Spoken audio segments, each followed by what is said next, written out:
শুভ সন্ধ্যা। একটি গল্প বলতে এলাম। গল্পটা হচ্ছে এরকম, একটি ঘরে একটি কুকুর, একটি গাধা, সঙ্গে তার মালিক থাকে। একদিন সেই বাড়িতে চোর চুরি করতে এলো। প্রথমে গোডাউনের গেট লক ভাঙলো। লক ভাঙার পর গোডাউনে ঢুকলো।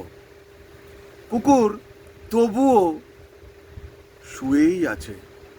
গাধা ভাবছে কি ব্যাপার, কুকুরের ডিউটি, কুকুরের কাজ, কুকুর তবু শুয়ে আছে কেন?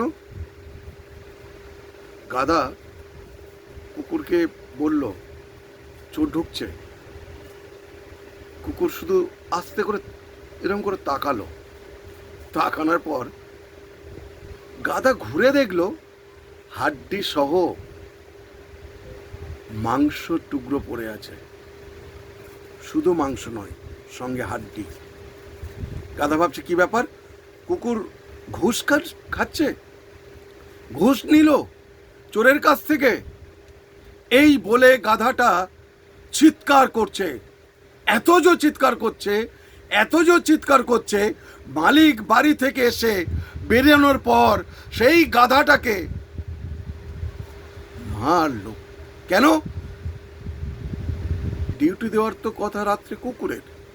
কুকুর নিশ্চিন্তে আছে, গাধা চিৎকার করছে, তবে কি গাধার মাথাটা গেল খারাপ হয়ে? মার খাওয়ার পর গাধাটা পড়ে রইল, আর সেই যে কুকুর নিশ্চিন্তে মাংস চিবাতে রইল। কি দাঁড়ালো? কুকুর চোরের কাছ থেকে ঘুষ খেলো। কুকুরে হলো লাখপতি, চোরেরা হলো কোটিপতি। গাধা চিৎকার করার ফলে মাটি থেকে আর উঠতে পারল না। আমরা হচ্ছে সেই গাধা, সেই গাধার দল, যারা শুধু চিৎকার করি, শুধু চিৎকার করে যায়। মালিকেরা বুঝতে পারে না, মালিকেরা মারে, মার খাওয়ার পর গাধা থাকে পড়ে, আর মালিক করে হায় হায়।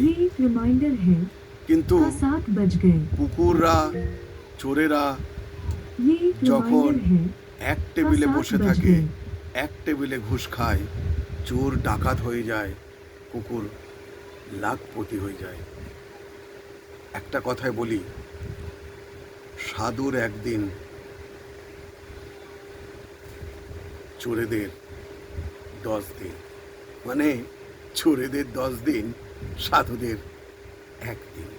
এসছে সেই দিন। ধন্যবাদ।